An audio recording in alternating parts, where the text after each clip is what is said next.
So Jude's getting ready to back out this Ecoboost 150.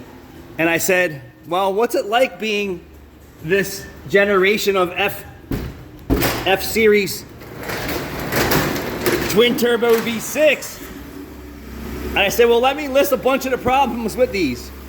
The airlock four-wheel drive actuators, wastegates rattle, time and chain rattles, turbochargers leaking oil. What else, Caleb?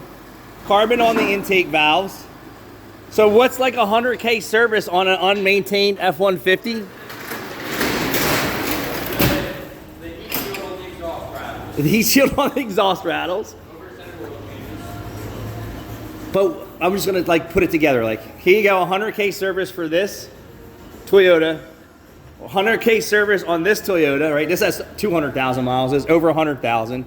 The F-150 has similar mileage as this and has nowhere near the failure, right?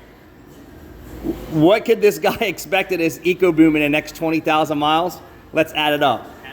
$2,000 in four-wheel drive repairs, not including the transmission. We're just gonna exclude that right now.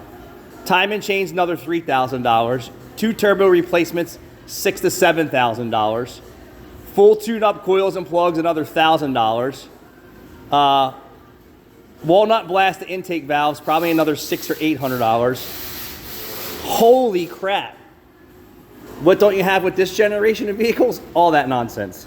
What do you have with this generation of engineering and design? None of that nightmare shit. Is that crazy? Hey, somebody out here with an Ecoboost is getting an estimate for a major tune-up, including time and change, for $6,000, $7,000, not including all the other shit that goes wrong with it. And throw in a transmission for $6,500. Holy crap. You really want to buy a new anything today? You should be scared out of your mind.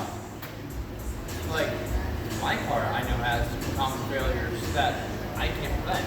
Educated customer, that's the difference. Yeah, and well, exactly. And I'm the educated customer. I'm doing everything in my power to make sure that lasts.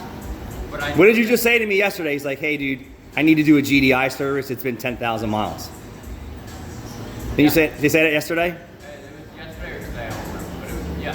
What customers driving around with a 9th gen Honda, 10th gen Honda saying, boy, I better get in and get a GDI service done? You know what they're going to wait for? Every warning light to come on and say, yep, it needs all new injectors, cylinder head, and a long block. Yeah, well, that's my only real concern with that car, honestly, is the head gasket because of the 4 block.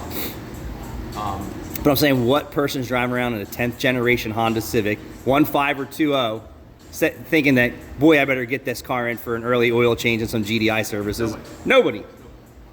Quick failure, and for us to give them the bad news. Bad. All right, guys, thanks for watching.